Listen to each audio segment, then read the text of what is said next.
Hello guys, welcome back to my channel. कैसे हैं आप सब? आई होप आप सब बहुत अच्छे होंगे और आप सभी को राधे राधे। बारिश हो रही है रात से। रात के शायद 3:30-4 बजे से बारिश हो रही है और आज परी स्कूल भी नहीं गई है, क्योंकि जब परी के स्कूल का टाइम था ना तब बहुत बारिश हो रही थी। परी तैयार हो गई थी और परी जाने के लिए कह रही थी कि मम्मी मुझे जाना है, पर मैंने मना कर दिया क्योंकि बारिश होती है तो बच्चे भी बहुत कम आते हैं और टीचर्स भी नहीं आते हैं। पर शौर्य का आज टेस्ट था, इनरिचमेंट था, तो उसको जाना पड़ा। वो मैंने उसको भी मना किया था, लेकिन फिर मैंने उसके स्कूल में पता किया तो उनके सर ने बोला अगर बच्चे ठीक ठाक आएंगे तो हम टेस्ट लेंगे। और क्योंकि बच्चों के पेपर भी आने वाले हैं, सितंबर स्टार्ट होने वाला है, तो मैंने फिर उसको भेज दिया। और आप लोगों के बहुत सारे कमेंट्स आ रहे थे कि रिया, जो अभी आपने व्लॉग डाला था वो कौन थे जो एक्सपायर हो गए हैं? तो वो मेरे जो ससुर जी थे उनके छोटे भाई थे, मतलब कि मेरी मम्मी के देवर, हमारे चाचा जी।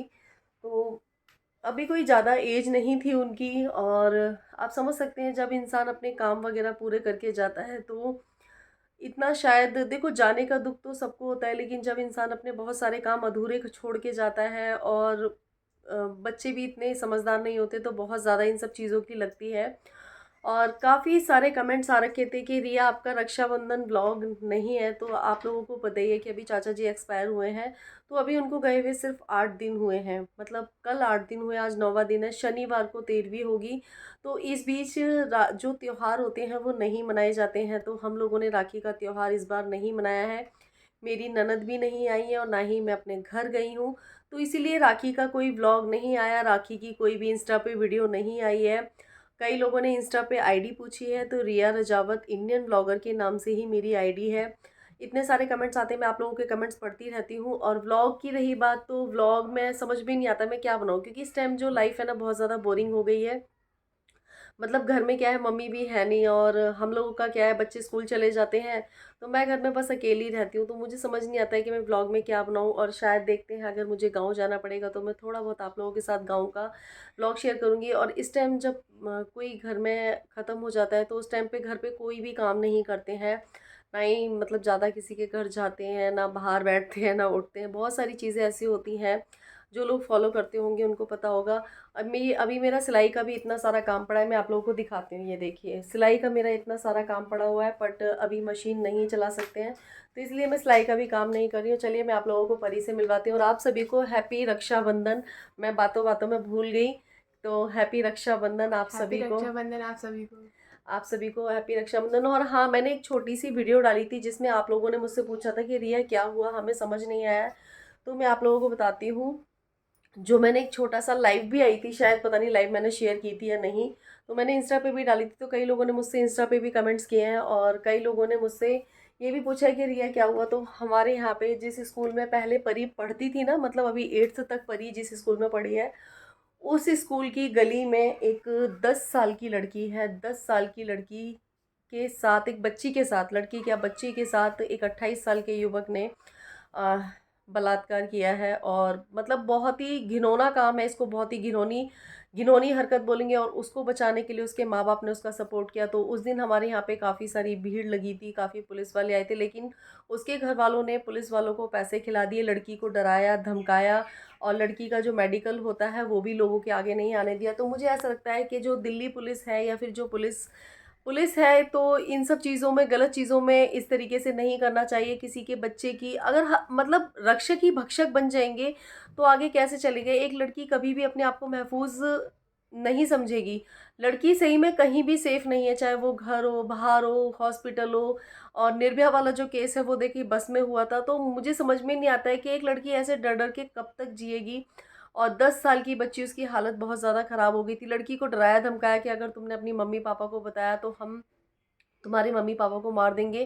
तो आप लोगों ने बहुत सारे कमेंट्स किए थे पर्सनली, जो लोग मेरे सब्सक्राइबर हैं, जो मेरे आसपास के लोग हैं, वो उन्होंने मुझसे बोला भी था कि रिया क्या हुआ। तो मुझे नहीं पता था, मुझे खुद दूसरे दिन, पता नहीं शायद तीसरे दिन मुझे पता चला था। तो मैं वहाँ पे गई थी, काफ़ी लोगों ने वहाँ पे, काफ़ी सारी जो लेडीज़ें हैं उन्होंने वहाँ पे नारेबाजी भी करी थी और उन्होंने बोला भी था कि उसको फांसी होनी चाहिए। लेकिन वही है ना कि जब है ना इंसान पैसा खिला देता है पुलिस वालों को या फिर जो भी ऊपर के लोग हैं उनको पैसा खिला देता है, पैसे वाले हैं, लेकिन मैं ये जानती हूँ कि चलो ठीक है, आज आपने पैसा खिला के किसी का मुंह बंद कर लिया, लेकिन उसके बाद क्या होगा, ये भगवान के न्याय से तो कोई नहीं बच सकता। आज आपने एक बच्चे के साथ, आपके बेटे ने आज एक बच्चे के साथ इतनी गंदी और घिनौनी हरकत की है, तो इसका परिणाम कहीं ना कहीं तो भुगतना पड़ेगा। और उस लड़के ने अपनी लड़का सीए कर रहा है और लड़के का मेडिकल सर्टिफिकेट बनवा दिया है। जो लड़के की बड़ी सिस्टर है, उसके जो हस्बैंड है वो वकील हैंगे, तो लड़के का मेडिकल सर्टिफिकेट बनवा दिया है कि लड़का मेंटल है। अगर मेंटल है तो लड़का सीए कैसे कर रहा है? और अगर मेंटली है, मैं कह रही हूँ, तो ये हरकत उसने अपनी माँ के साथ, अपनी, उसके घर में 2 सिस्टर हैं उनके साथ क्यों नहीं की है? उसने एक अपनी किराएदार की बच्ची के साथ ही ये हरकत क्यों की है? तो मुझे ऐसा लगता है कि कहीं न कहीं बच्चों को क्राइम करने में और उनको क्रिमिनल बनाने में ना माँ-बाप का भी हाथ होता है। अगर बच्चा कोई गलत काम कर रहा है तो उसको वहीं उसकी सज़ा मिलनी चाहिए। आप ऐसे क्रिमिनल बच्चों को बचाते रहेंगे तो कल बड़े होकर ये बच्चे और ज़्यादा बड़े, क्या, अब तो यार 28 साल का बड़ा ही है, तो ये और आगे चल के बहुत ज़्यादा समाज के लिए घातक हो सकते हैं। और अभी आप लोगों ने कोलकाता वाला केस देखा होगा, उसमें आप लोगों ने मुझसे बोला भी था कि रिया उसके बारे में कुछ बोलिए।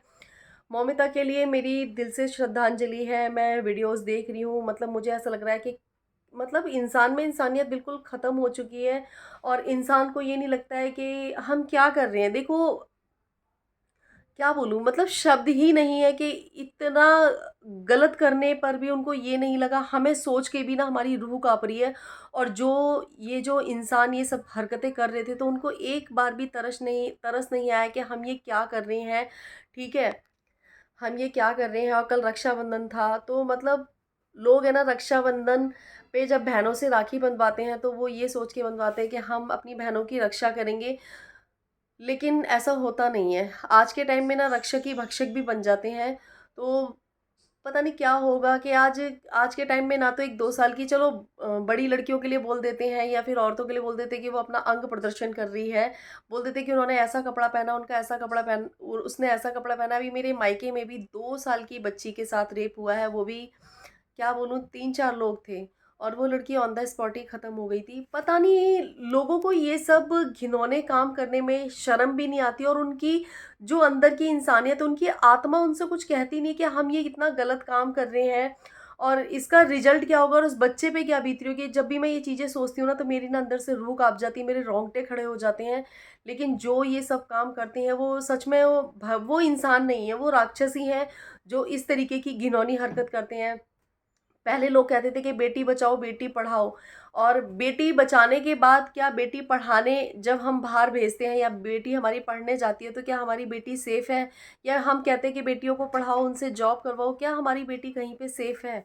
कहीं भी नहीं है। अब मुझे तो ऐसा लगता है जो ये 9-10 साल की जो ये बच्ची थी, ये तो घर में ही था, घर में से उसे कमरे में से बुला के ले गया है, जो ये लड़का था, कमरे में से बुला के ले गया 10 साल की बच्ची को। तो आप सोच सकते हैं कि हाँ, लड़कियाँ कहीं सेफ़ हैं? मतलब लड़की होनी चाहिए, चाहे वो बच्ची हो, बुड्ढी हो, कोई भी हो, बस लड़की होनी चाहिए। तो भाई, जितनी जितनी मैं सभी माँ-बापों से, सभी से यही बोलना चाहूँगी और शायद इस वीडियो को आप लोग आगे शेयर भी करना। मैं सबसे यही बोलना चाहूँगी, जितनी शिक्षा हम अपनी बेटियों को देते हैं ना कि बेटा बाहर मत जाओ रात में, बेटा इसके साथ मत जाओ, बेटा उसके साथ मत जाओ, वो गलत है, उसके साथ मत बैठो। तो वही शिक्षा हमें अपने बेटों को भी देनी चाहिए। बेटों से भी पूछना चाहिए कि रात के 12-1 बजे तक कहाँ घूमते हैं, किसके साथ घूमते हैं। गलत संगति बेटों की भी छुटानी चाहिए और बेटों को भी हमें हमेशा अच्छी शिक्षा देनी चाहिए। मुझे पता है कि कोई भी माँ-बाप नहीं चाहता है कि हमारे बच्चे ऐसे हों, या कोई माँ-बाप अपने बच्चों को ऐसी शिक्षा नहीं देते हैं, लेकिन मुझे ऐसा लगता है कि हमेशा अपने बच्चों पे ना नज़र रखनी चाहिए, क्योंकि पता नहीं होता है कि कब बच्चों के दिमाग में क्या चीज़ चल रही है और क्या नहीं चल रही है। और तभी तो कहते हैं कि बच्चों को ना संस्कार देने बहुत ज़्यादा ज़रूरी होते हैं। बच्चा कहाँ बैठ रहा है, कहाँ जा रहा है, इन सब चीज़ों की देख-रेख एक माँ-बाप के ऊपर ही होती है। और बच्चा अगर कहीं गलत जा रहा है तो उसको अच्छे तरीके से आप समझाइए।